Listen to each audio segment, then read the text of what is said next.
Chapter 18 of the Science of Being Great by Wallace D. Wattles. This recording is in the public domain. Jesus' Idea of Greatness. In the 23rd chapter of Matthew, Jesus makes a very plain distinction between true and false greatness, and also points out the one great danger to all who wish to become great, the most insidious of temptations, which all must avoid and fight unceasingly who desire to really climb in the world. Speaking to the multitude and to his disciples, he bids them beware of adopting the principle of the Pharisees. He points out that while the Pharisees are just and righteous men, honorable judges, true lawgivers and upright in their dealings with men, they love the uppermost seats at feasts, and greetings in the marketplace, and to be called Master, Master. And in comparison with this principle, he says, "He that will be great among you, let him serve." The average person's idea of a great man, rather than of one who serves, is of one who succeeds in getting himself served. He gets himself in a position to command men, to exercise power over them, making them obey his will. The exercise of dominion over other people, to most persons, is a great thing. Nothing seems to be sweeter to the selfish soul than this. You will always find every selfish and undeveloped person trying to domineer over others, to exercise control over other men. Savage men were no sooner placed upon the earth than they began to enslave one another. For ages the struggle in war, diplomacy, politics, and government has been aimed at the securing of control over other men. Kings and princes have drenched the soil of the earth in blood and tears in the effort to extend their dominions and their power to rule more people.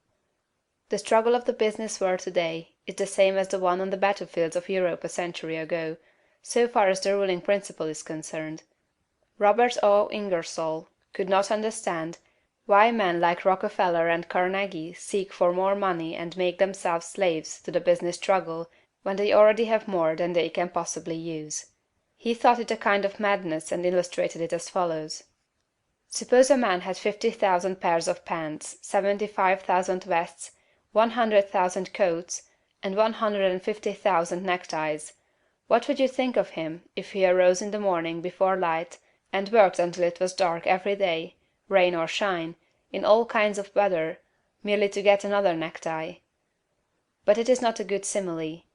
The possession of neckties gives a man no power over other men, while the possession of dollars does. Rockefeller, Carnegie, and other kind are not after dollars, but power. It is the principle of the Pharisee. It is the struggle for the high place. It develops able men, cunning men, resourceful men, but not great men. I want you to contrast these two ideas of greatness sharply in your mind. He that will be great among you, let him serve.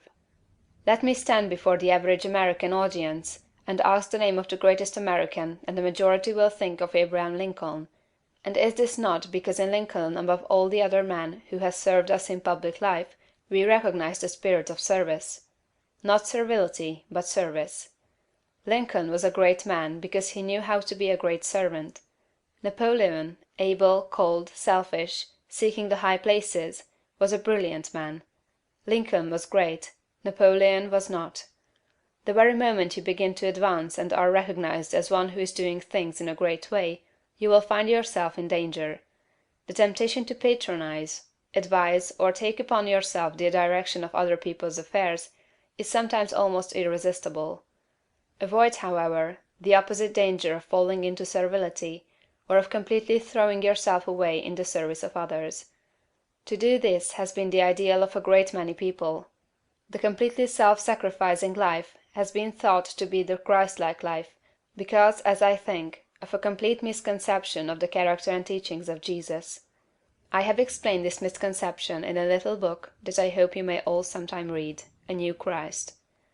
Thousands of people imitating Jesus, as they suppose, have belittled themselves and given up all else to go about doing good, practicing an altruism that is really as morbid and as far from great as the rankest selfishness. The finer instincts, which respond to the cry of trouble or distress, are not by any means all of you. They are not necessarily the best part of you. There are other things you must do besides helping the unfortunate, although it is true that a large part of the life and activities of every great person must be given to helping other people. As you begin to advance, they will come to you. Do not turn them away, but do not make the fatal error of supposing that a life of complete self-abnegation is the way of greatness. To make another point here, let me refer to the fact that Swedenborg's classification of fundamental motives is exactly the same as that of Jesus. He divides all men into two groups: those who live in pure love, and those who live in what he calls the love of ruling for the love of self. It will be seen that this is exactly the same as the lust for place and power of the Pharisees. Swedenborg saw this selfish love of power as the cause of all sin. It was the only evil desire of the human heart, from which all other evil desires sprang. Over against this he places pure love. He does not say love of God or love of man, but merely love. Nearly all religionists make more of love and service to God than they do of love and service to man. But it is a fact that love to God is not sufficient to save a man from the lust for power, for some of the most ardent lovers of the Deity have been the worst of tyrants. Lovers of God are often tyrants, and lovers of man are often meddlesome and officious. Chapter 19.